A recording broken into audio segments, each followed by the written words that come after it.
Nenay zao a mahitao izy a fa voasintona zany izy a dia lasany minopitaly izy am'izao tsika miteny zao a dia le dadanay a may tonga dia tsisy afaka nataony ininona tsony. Tokantrano misy 150 no rava fanana natao anatin'ny ora vitsy vokatry ny aitrano ny trangandroany maraina tety tsara honenana akaiky ny bassin.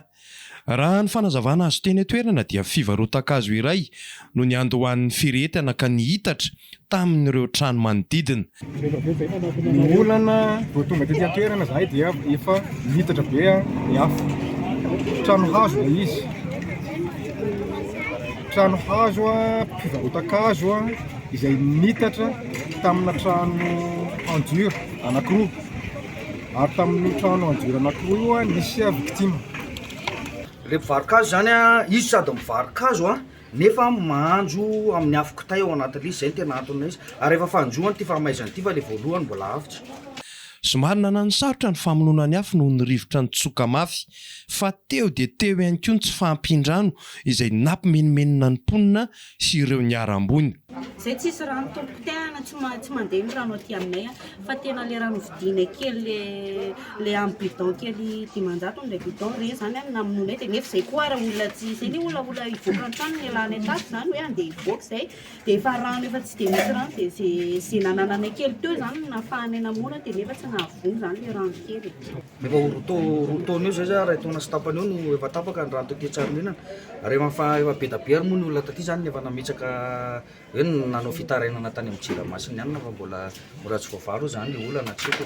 Tsy ela ry zareo ekenay fa tsisy rano ry zareo. Reo olona laty an-tanànanay navita namonjy anay teo. Tsisy pompier tonga nisy rano zany teo tompoko azafady raha tsy efa ela. Bonbonina tany Amatazana nidina teo nitondra rano. Raha tsy tapaka ny rano tena voafehy satria raha tena nisy amin'ny fokon'olona teo raha 10 kely. Fa ny olona tena hoe vonona ny anampy fa le rano tsisy. Tena mijaly rano zay. Raha ohatra ka tonga teo nareo le voaloha le pompier tonga voaloha teo ka nitondra rano nareo tsy nitatra izy teo. Ary ny olana anankiray ny sedrany ihany koa teriny lala. Teritsika zao ngamba mahita fa teriny lala ny Tsaronena aty faharoa manaraka an'izay ny rano. Famatsinana ny rano zany. Ery pasapito eo amin'ny kihoja misy rano nefa ambany dia ambany ny pression rano. Rototra afo tanteraka ilay toeram-pivarotakazo. Rangahy lehibe iray 570 taona tsy salama kosa no namoiny ainy kila ny afo tao amin'ny trano ny findran'ilay afo ary naratra sy may ny vadiny raha nikasany hanavitra azy. Efa nentina eny amin'ny hopitaly notsaboina moa ilay ramatoa. Nanamafy ny avy amin'ny fianakavian'ny maty fa efa nisy firehetana tany aloha ilay toerana fivarotakazo saingy voafeny afo tamin'izany. Ireto farany izay milaza ny hametraka fitoriana. Dia galo zany tonga dia efa tsisy raisina daholo mihitsy ny tsisy raisina tsony ny trano rehetrarehetra tao dia may. Zay moa zany tsy maintsy ametraka fitoriana zay, tsy maintsy hitory anazy zay ary tsy anaiky mihitsy zay raha tsy midoboka any am-pondra izy satria maty ny dadako mahay tao anaty tato amin'ny trano tato ambony tato.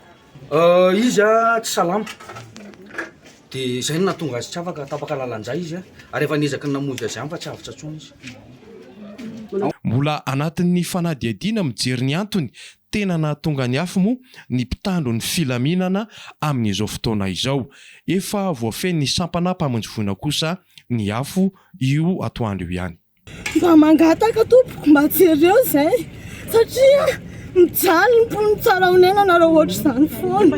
Tsisy mamonjy zay rehefa mitaraina fa satria manino mba mifampitsonjova satria tsika samy gasy ary isorako manokana olona any Andraisoro any Ampandrinomby tonga nanampy anay teto tsara honenana